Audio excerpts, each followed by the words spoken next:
Halo semuanya, perkenalkan nama saya Nurinda Gole dengan NIM 0310142588. Selamat datang di video pembelajaran teori sastra. Pada video kali ini kita akan membahas salah satu teori penting dalam kajian sastra, yaitu strukturalisme sastra. Teori ini sering digunakan untuk menganalisis karya sastra seperti novel, cerpen, dan puisi secara mendalam berdasarkan unsur pembangunannya. Strukturalisme sastra adalah pendekatan dalam kritik sastra yang memandang karya sastra sebagai sebuah struktur yang utuh dan otonom. Artinya, karya sastra dianalisis berdasarkan unsur-unsur internalnya, tanpa mengaitkannya dengan latar belakang pengarang, kondisi sosial, atau sejarah. Pendekatan ini berfokus pada bagaimana unsur-unsur dalam teks saling berhubungan dan membentuk makna secara keseluruhan. Strukturalisme dipengaruhi oleh pemikiran Ferdinand de Saussure, seorang ahli linguistik.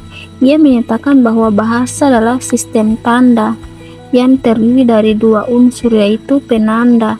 Penanda dibentuk bunyi atau tulisan, dan petanda yaitu makna.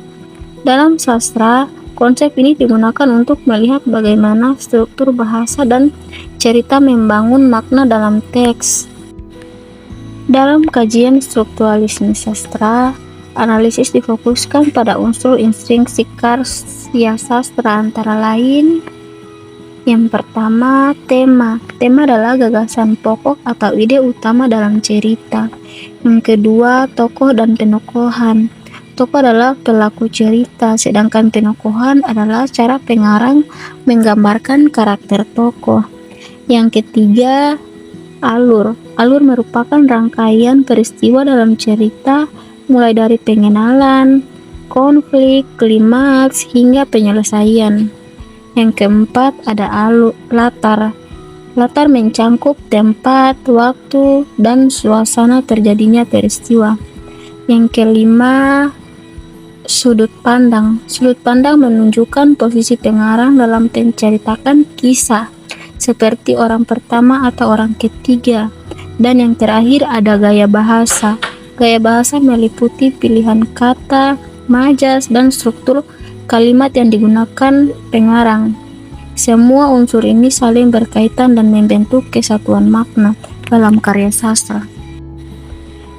Beberapa ciri utama strukturalisme sastra antara lain yaitu mengkaji teks secara objektif, berfokus pada unsur intrinsik, menggapai karya sastra sebagai sistem yang tertutup, dan tidak menyoroti faktor di luar teks seperti biografi pengarang atau kondisi sosial.